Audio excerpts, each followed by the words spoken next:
منصور دوانقی نے رات کا وقت تھا، امام جعفر صادق کے گھر کو آگ لگوا دی۔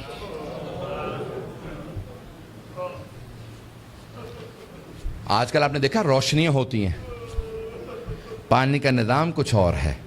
پرانے زمانے میں گھر میں کنواں ہوتا تھا، پانی نکالا جاتا تھا، چراغ ہاتھ میں ہوتے تھے۔ رات کا وقت تھا، امام کے گھر میں آگ لگا دی۔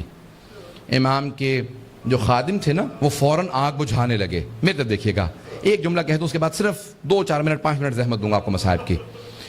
امام کے جتنے خادم تھے نا، وہ سب کے سب آگ بجھانے لگے۔ امام اپنے گھر سے باہر نکلے، گھر میں آگ تھی۔ باہر نکلنے کے بعد نہ جانے صحن میں کیا دیکھا، ایک دیوار سے ٹیک لگا کے بیٹھ گئے اور زاروں قطار رونا شروع کر دیا۔ امام روتے جاتے تھے، خادم آگ بجھا رہے تھے۔ ایک خادم رکا، فوراً دوڑتا ہوا امام کی بارگاہ میں آیا، کہا مولا کیا بات ہے، نہ آپ آگ بجھانے میں مدد کر رہے ہیں، نہ گھر سے باہر جا رہے ہیں، ایک طرف بیٹھ کے روتے چلے جا رہے ہیں، مولا کیا بات ہے، مجھے سمجھائیے کیوں اتنا رو رہے ہیں؟ کہا کہ مجھے شام غریبہ یاد آ گئی، مجھے شام غریبہ یاد آ گئی۔ کہا مولا اس وقت شام غریبہ کیوں یاد آئی ہے؟ مولا نے اپنے خادم کو مخاطب کر کے کہا، تو دیکھ رہا ہے میری بیٹیاں سر پہ برقعے سنبھالے، کبھی صحن میں اس طرف سے ادھر جاتی ہیں، کبھی ادھر سے ادھر جاتی ہیں، کتنی پریشان ہیں۔ جب میں نے اپنی بیٹیوں کو صحن میں دوڑتے دیکھا، مجھے میری پھپھیاں یاد آ گئیں۔ کہا مولا کیوں؟ کہا نہ میرے جد حسین سر پہ موجود تھے، نہ میرے چچا عباس موجود تھے، نہ علی اکبر سنبھالنے کے لیے تھے، نہ قاسم، اور سید سجاد میرے دادا بیمار پڑے تھے۔ جب خیموں میں آگ لگی، ہر بی بی تڑپنے لگی، کبھی اس خیمے سے اس خیمے میں، کبھی اس خیمے سے اس خیمے میں۔ کہا جب ایک مرتبہ سارے خیمے جل گئے، امام سجاد کے خیمے میں آئے، مولانا پیش کر چکے، میں شام غریبہ نہیں پڑھوں گا۔ کہا مجھے شام غریبہ یاد آ گئی۔ عزیزان گرامی، میں صرف 2 روایات پیش کرنا چاہ رہا تھا۔ پہلے مولا نے کہا مجھے شام غریبہ یاد آ گئی۔ دوسرے، جب ایک مرتبہ عاشور کا دن تھا، امام کے گھر کے اندر عجیب و غریب عالم ہے، امام بیٹھ کے رو رہے ہیں۔ اتنے میں کچھ شیعہ آئے، کہا مولا کیا بات ہے اتنے محزون ہیں؟ کہا حکومت اعلان نہیں کرتی آج عاشورہ ہے، میرے جد حسین کی مجلس کا دن ہے۔ وہ جو شیعہ آئے تھے ان میں سے ایک نے کہا کہ مولا آپ کو مجلس کریں گے؟ امام نے کہا ہاں۔ کہا تمہارے بابا مرثیہ کہہ دیا کرتے تھے، اشعار کہتے تھے، تم بھی شعر کہتے ہو؟ کہا ہاں مولا۔ کہا میرے جد حسین کی شان میں کوئی شعر کہا ہے؟ کہا جی مولا۔ کہا ذرا کچھ مصائب کے اشعار سنا دو، آپ بھی دوڑے پڑتے ہیں نا۔ امام نے کہا ہاں ذرا کوئی مصائب کا بند سنا دے۔ کھڑا ہوا پڑھنا چاہتا تھا، امام نے کہا رک جا، ابھی نہ پڑھنا۔ ایک مرتبہ ایک امام نے خادم سے کہا ذرا یہاں پردہ کھینچ دے۔ پردہ کھینچا گیا۔ امام نے خادمہ کو آواز ذرا میری ماں سے کہنا مجلس میں آ جائے۔ امام کی والدہ کا نام جانتے ہیں نا سب، حضرت ام فروا، سب جانتے تھے امام کی والدہ حضرت ام فروا ہیں۔ امام نے خادمہ کو آواز میری ماں سے کہہ دے میرے جد کی مجلس ہو رہی ہے، مجلس میں آ جائیں، میری بیٹیوں کو آواز دے دو، میری بہنوں کو بلا دو۔ سب پردے کے پیچھے آ کے بیٹھ گئے۔ امام نے کہا اب مصائب شروع کر دے۔ اس نے مصائب پڑھنا شروع کیا۔ جب مصائب پڑھ رہا تھا، روایت کے الفاظ میں نے خود پڑھی ہے، مستند روایت ہے، بڑے بڑے علماء فقہا سے سنی ہے۔ مصائب پڑھتے پڑھتے ایک مرتبہ اس نے آواز سنی کہ امام کی والدہ کے بین کی آواز آ رہی ہے۔ حضرت ام فروا بین کرنے لگی، ہائے میرا جد مارا گیا، ہائے حسین مارا گیا، بین کرنے لگی۔ اب امام صادق سے برداشت نہیں ہو رہا تھا، آنسو بہ رہے تھے، ریش تر تھی، امام نے امامہ اتار رکھا تھا، تڑپ رہے تھے۔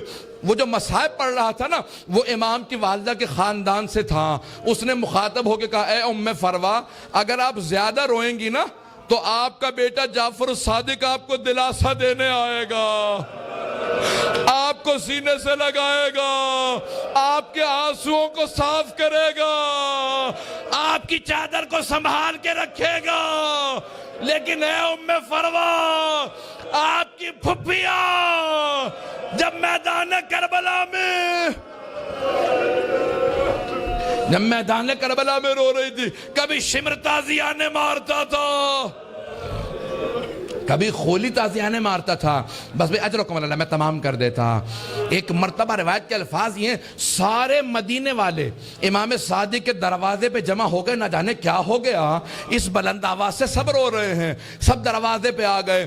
امام نے دروازے کی طرف اشارہ کیا، امام نے کہا الباب الباب، دروازہ بند کر دو، دروازہ بند کر دو۔ پوچھا مولا کیا بات ہے؟ کہا میرا چھوٹا سا بیٹا بے ہوش ہو گیا۔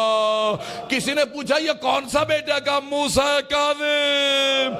امام موسیٰ کاظم بھی برداشت نہیں کرتے تھے میری پھپھیوں کے مصائب اس طرح سے بیان کیے جائیں، رونے کے اوپر پابندی تھی۔ اجرکم اللہ، بس بھئی میں نے تمام کر دیا۔ ایک روایت کے چند جملے پیش کروں گا۔ آج کس کو پرسہ دیں گے؟ آپ نے امام صادق کی مجلس رکھی ہے نا، دو اماموں کو پرسہ دیں گے، ایک 12ویں امام علیہ السلام کو پرسہ دیں گے، اور ایک اس امام کو پرسہ دیں گے جس کا جنازہ پل بغداد پہ پڑا رہا۔ امام زمانہ کہتے ہیں میرا سلام و میرے جد موسیٰ کاظم پہ، کہ جس کا جنازہ اٹھانے کے لیے 4 مزدوروں کو پیسے دیے گئے، 4 مزدوروں نے پیسے لیے جنازہ اٹھایا۔ کہا 5واں ان کے سامنے چلتا جاتا تھا اور نعرہ لگاتا جاتا تھا ماتا امام الرفضہ، رافضیوں کا امام مر گیا۔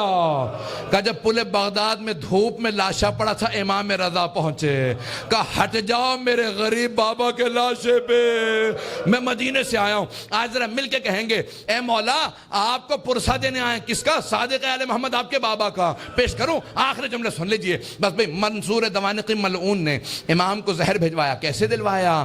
جب ایک مرتبہ سادات حسنی کو گرفتار کرنے لگے، 60 سے زیادہ ایک مرتبہ سادات کو گرفتار کیا، امام کے کان میں آواز پڑی، محلہ بنی ہاشم اکٹھے تھا نا، سارے بنی ہاشم اکٹھے رہتے تھے، امام کے کانوں میں آواز گئی، کہا ارے ان سادات حسنی پہ اتنے پہلے ظلم ہو چکے ہیں، دوبارہ انہیں قید کیوں کیا جا رہا ہے؟ امام اپنے گھر سے باہر نکلے، سر پہ امامہ نہیں تھا، پاؤں میں نالین نہیں تھے، بڑی تیزی سے آگے بڑھتے ہوئے امام نے روکنا شروع کیا، کہا رک جاؤ، سب کے ہاتھوں میں زنجیریں تھی، پاؤں میں بیڑیاں، بنی عباس کی فوج تھی، سب کو دستگیر کر کے گرفتار کر کے لے جا رہی تھی۔ امام نے کہا رک جاؤ، امام حسن مجتبیٰ کی نسل پہ بڑے ظلم ہوئے ہیں۔ ایک مرتبہ کسی ملعون نے ایک تازیانہ اٹھایا، تازیانہ اٹھانا تھا، امام کی پشت پہ تازیانہ مارا، امام کا کرتا چاک کیا اور دوبارہ 2-3 تازیانے مارے، امام زمین پہ آئے۔ اس وقت امام بزرگ تھے، بس میں اس سے زیادہ نہیں پڑھ سکتا۔ امام نے پلٹ کے ایک مرتبہ ایک جملہ کہا کہ ہم نہیں چاہتے ہمارے جد کے حرم میں خون بہایا جائے، اس لیے ہم اپنے شیعوں کو جنگ کی اجازت نہیں دیتے، تم اس بات کا ناجائز فائدہ اٹھاتے ہو۔ ایک مرتبہ کسی نے کسی تازیانے کے اندر زہر ملایا، بس امام کا جو زخم تھا اسی زخم کے اوپر تازیانہ لگا، امام نے آواز دی مجھے میرے گھر واپس لے جاؤ۔ ایک مرتبہ سارے بیٹوں نے اٹھایا، امام کو گھر لے گئے۔ اب میرے طرف دیکھیے گا، میں آخری جملہ پیش کر رہا ہوں، میں نے مصائب تمام کر دیا۔ مولا آپ کے بیٹے آپ کو اٹھا کے گھر لے آئے، ایک بیٹا بار بار رخسار پہ رخسار کو رکھتا تھا، بار بار کہتا تھا میرے بابا کو پانی پلا دو ذرا، مولا کربلا میں آ کے دیکھے ایک 72 کے لاشیں اٹھا کے لانے والا بھوکا پیاسا ذوالجناح کی پشت سے زمین پہ آ رہا ہے۔ الا لعنت اللہ علی القوم الظالمین وسیعلم الذین ظلموا ای منقلب ینقلبون۔ بس وقت نہیں تھا کہ میں تفصیل سے پیش کرتا، ہاتھوں کو بلند کریں گے، 2 جملے دعا کے پیش کروں گا۔ پروردگارا، واسطہ امام جعفر صادق کے اس تابوت کا بڑی تعظیم سے اٹھایا گیا، ہزاروں کا مجمع تھا، سب کاندھا دینا چاہتے تھے، ہاتھوں پہ تابوت چل رہا تھا کہ ایک مرتبہ جنت البقیع تک پہنچا۔ امام موسیٰ کاظم علیہ السلام نے بڑی تعظیم سے شان و شوکت سے کہا ہٹ جاؤ، میرے دادا کے پہلو میں میرے بابا کی قبر کو تیار کرنا۔ بڑی تعظیم سے قبر مطہر میں اتارا گیا۔ میرا دل کہتا ہے کہ امام صادق بہت رو کے کہتے ہوں گے اے میرے بیٹے موسیٰ کاظم، آج بڑی تعظیم سے مجھے تو دفنا دیا، لیکن میری نگاہوں میں آج بھی میرے جد حسین کا لاشا ہے کہ میرے دادا سید سجاد لاشے کے ٹکڑوں کو کیسے جمع کر رہے تھے۔ پروردگارہ، سید الشہداء کی عظمتوں کا واسطہ، امام صادق کی عظمتوں کا واسطہ، دنیا میں امام زمانہ کا ظہور میں تعجیل فرما، ظلم کا خاتمہ فرما، داعش کو طالبان کو غارت فرما، آل سعود کو آل یہود کو غارت فرما، مومنین کی حفاظت فرما۔ ربنا تقبل منا انک انت السمیع العلیم بحق محمد وآلہ الطیبین الطاہرین